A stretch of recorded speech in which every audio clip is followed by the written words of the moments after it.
muling mabawi.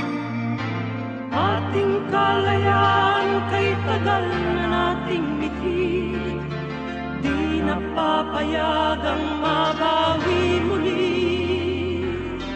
Magkakapit-pisig, libu-libong tao, kay sarap pala maging Pilipino.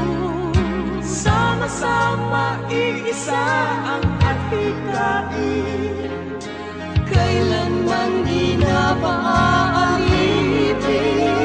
Hanggang Pilipino sa mundo, mapayapa para ang pagbabago. Katotohanan, kalayaan, katarungan ay kayang makamit na walang rahas,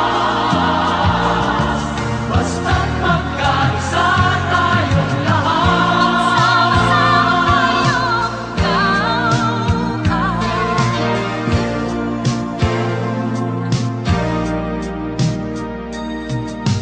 Basta nang nagaganap sa aming bayan, magkasama ng mahirap at mayaman,